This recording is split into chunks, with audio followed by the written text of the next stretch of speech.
Bismillah, Assalamualaikum warahmatullahi wabarakatuh. Innal hamdalillah nahmaduhu wa nasta'inuhu wa nastaghfiruh wa nastahdihi wa natubu ilaih wa na'udzu billahi min syururi anfusina wa sayyiati a'malina may yahdihillahu fala mudhillalah wa may yudlilhu fala hadiyalah. Asyhadu an la ilaha illallah wahdahu la syarikalah wa asyhadu anna Muhammadan abduhu wa rasuluhu la nabiyya wa la rasula ba'dah. Qala Allah Ta'ala fi kitabihil karim, a'udzu billahi minasyaitonir rajim. Bismillahirrahmanirrahim. Ya ayyuhalladzina amanu taqullaha haqqa tuqatih wa la tamutunna illa wa antum muslimun. Wa qala aidan syahru ramadhan alladzi unzila fihi al-Qur'an hudan lin-nasi wa bayyinatin minal huda wal furqan. Al-ayah. Shadaqallahul azim.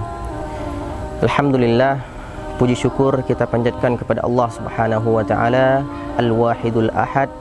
Allah Subhanahu wa taala tempat tunduk dan berlindung semua makhluk, manusia, jin, tumbuhan dan semua hewan. Salam dan taslim kita sampaikan kepada Rasulullah sallallahu alaihi wasallam, kepada keluarga tercintanya, kepada para sahabatnya dan kepada seluruh kaum muslimin yang senantiasa istiqamah dalam menjalankan sunnah-sunnahnya. Allahumma amin. Baik teman-teman sekalian yang senantiasa dirahmati Allah Subhanahu wa taala, tidak terasa kita sudah berada di pertengahan akhir di bulan Ramadan.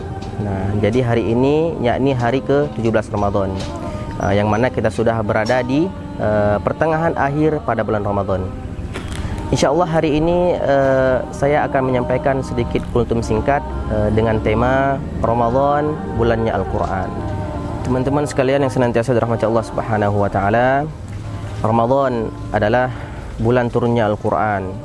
Nah, dan Ramadan itu banyak memiliki nama lain, di antaranya itu Ramadan Syahrus Siyam. Ramadan adalah bulannya berpuasa.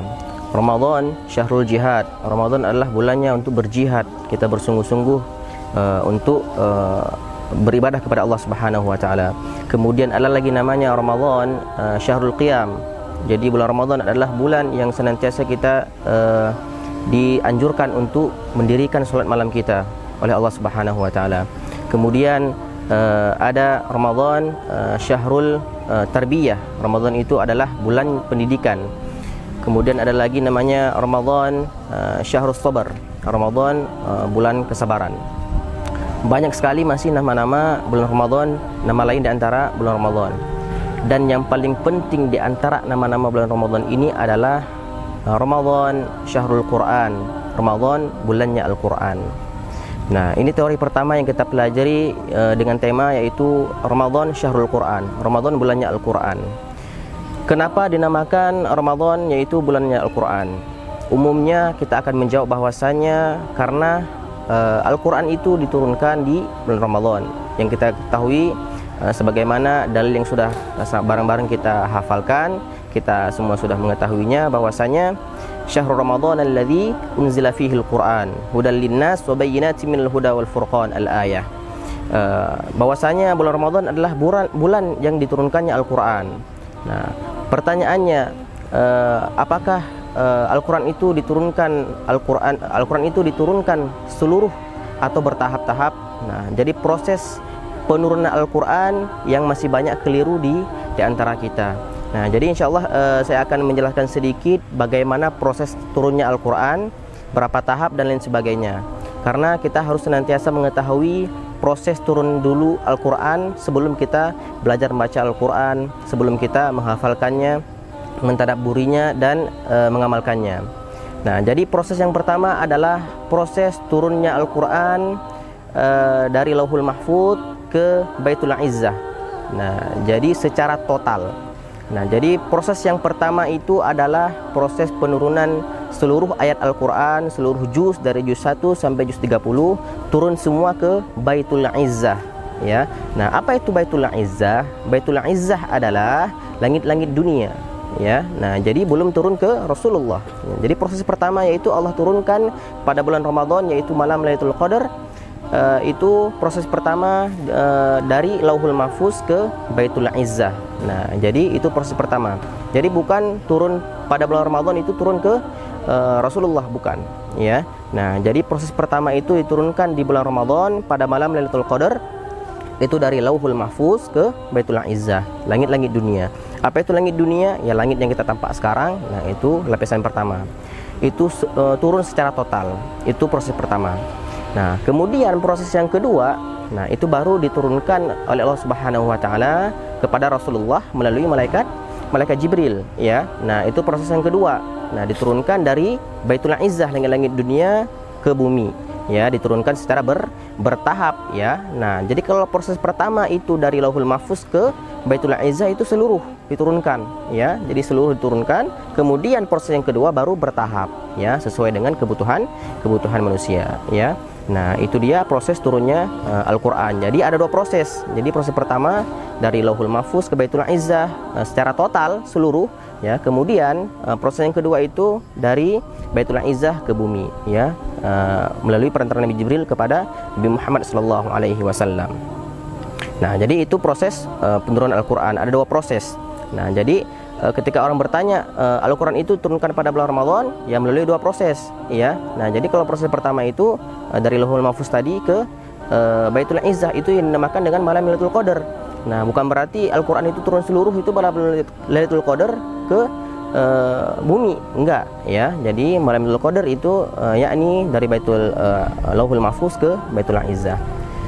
Teman-teman sekalian yang senantiasa dirahmati Allah Subhanahu wa taala, tadi itu teori bahwasanya penurunan Al-Quran, proses penurunan Al-Quran. Kemudian ini teori sudah kita tahu bahwasanya Ramadan adalah syahrul Quran, Ramadan bulannya Al-Quran.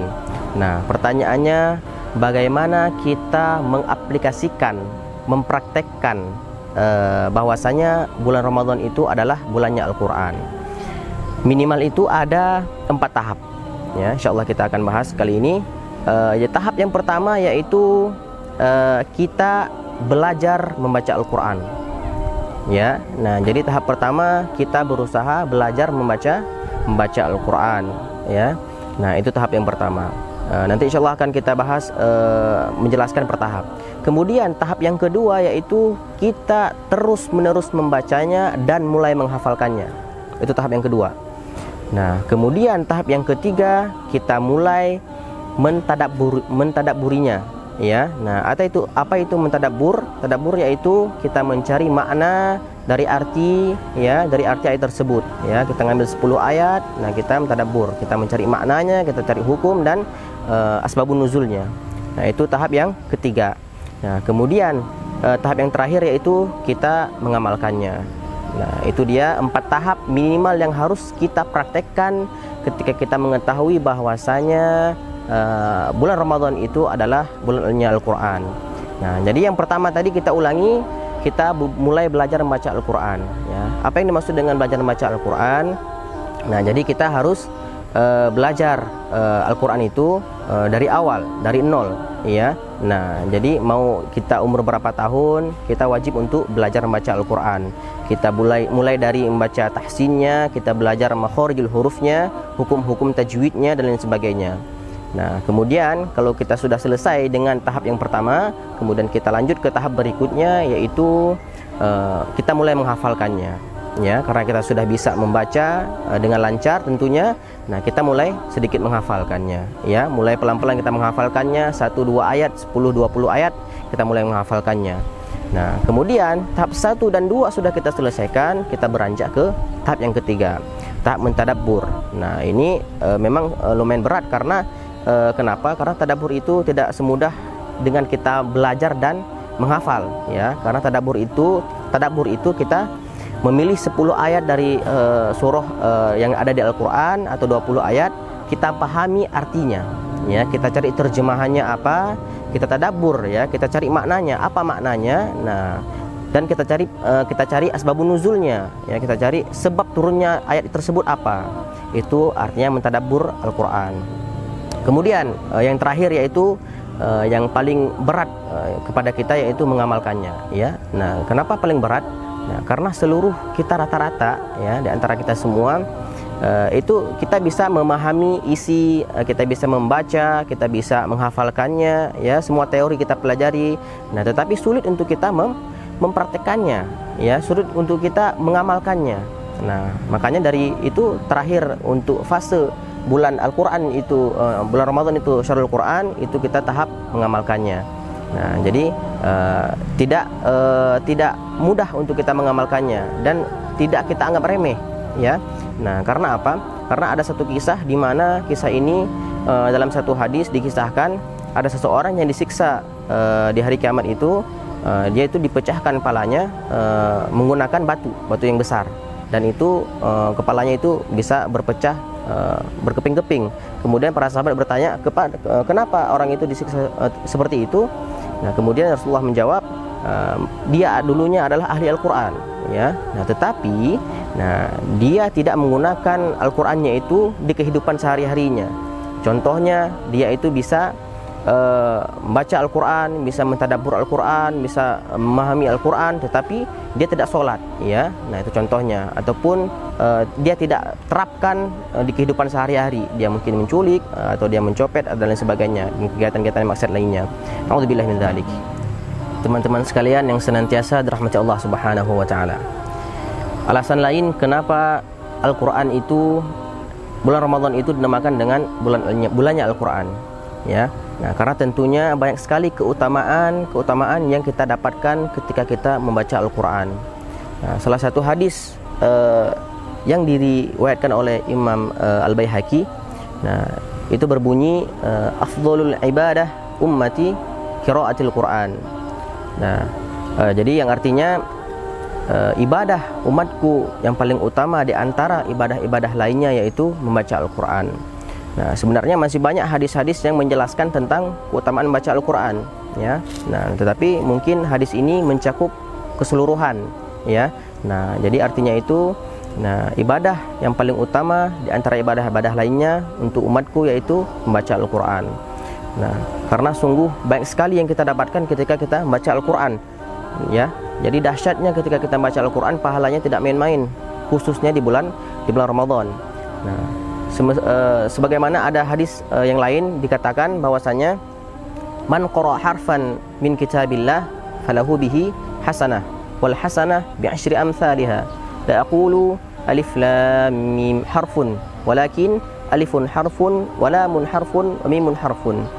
Nah, jadi artinya adalah barang siapa yang membaca satu huruf dari Al-Quran, maka ia akan mendapatkan satu kebaikan. Nah, dan satu kebaikan itu akan dilipat gandakan oleh Allah Subhanahu wa taala menjadi 10 kebaikan. Nah, akan tetapi aku tidak mengatakan bahwasanya alif lam mim itu satu huruf, ya. Nah, akan tetapi walakin alifun harfun, alif satu huruf, wa lamun harfun, dan lam satu huruf, wa mimun harfun, ya, dan mim satu huruf. Nah, itu dia, ya. Jadi ketika kita membacakan alif lam mim contohnya, ya. Nah, itu kita sudah mendapatkan 3 huruf. Nah, jadi 3 huruf itu satu huruf dilipat gandakan 10 kebaikan. Jadi ketika kita membaca alif lam mim totalnya ada berapa? Ada 3 huruf, ya. Jadi 3 huruf itu dikalikan dengan 10, kita akan mendapat 30 kebaikan, ya. Jadi coba bayangkan ketika kita membaca alif lam mim, kita sudah mendapatkan berapa? 30 kebaikan, ya. Allahu Akbar. Nah, jadi itu salah satu motivasi terbesar bagi saya tersendiri untuk senantiasa mendorong diri kita untuk membaca Al-Quran, ya. Nah, jadi ketika saya sudah menjelaskan seperti ini, jangan sampai besok-besok adik-adik semua malah ngambil Al-Quran, kita baca aja satu ayat aja, ya, atau satu huruf aja. Soalnya kata Pak Ulul, nah itu udah mendapatkan berapa, udah banyak, ya. Jangan, ya. Jadi kita itu artinya, ya, bahwasanya ketika kita baca Al-Quran sebegitu dahsyatnya yang kita dapatkan. Nah, jadi kita sudah mengetahui hal itu, maka kita berlomba-lomba untuk membaca Al-Quran, ya, lebih mendalamkan isi Al-Quran. Nah, kemudian ada satu hadis di keutamaan lainnya, yaitu bahwasanya Al-Quran akan datang kepada kita pada hari kiamat memberi syafaat kepada kita, ya. Nah, iqra'ul Quran fa innahu ya'ti yaumal qiyamah syafi'an li sahibi. Ya, bacalah Al-Quran. Nah, karena dia akan datang kepadamu pada hari kiamat untuk memberi syafaat kepadamu, ya. Nah, jadi Al-Quran akan datang kepada kita, kepada orang yang membacanya, kepada orang yang mentadabburinya, dan kepada orang yang mengamalkannya khususnya, ya. nah dia akan memberi syafaat pada hari kiamat kepada orang yang senantiasa menemaninya semasa di dunia. Nah, bayangkan ketika kita di dunia tidak bersama Al-Quran, kita hanya bersama teman, keluarga, semua nanti di alam akhirat mereka akan meninggalkan kita. Ya, berbeda dengan Al-Quran, ketika kita di dunia kita menemani Al-Quran, kita membaca, mentadabburi, apalagi mengamalkannya, kita akan ditemani oleh Al-Quran di yaumil qiyamah. Teman-teman sekalian yang senantiasa dirahmati Allah Subhanahu wa taala. Jadi kesimpulan yang bisa saya sampaikan pada kultum kali ini ialah bahwasanya Al-Quran itu kitabullah dan ia berisi kalamullah, pernyataan dan perkataan Allah Subhanahu wa taala. Nah, bulan Ramadan, bulan turunnya Al-Quran, bulannya Al-Quran. Nah, udah semestinya ada hak yang kita kasih kepada Al-Quran oleh kita semua. Yang pertama tadi, kita membacanya. Kemudian yang kedua, kita menghafalkannya. Kemudian yang ketiga, kita mentadabburinya.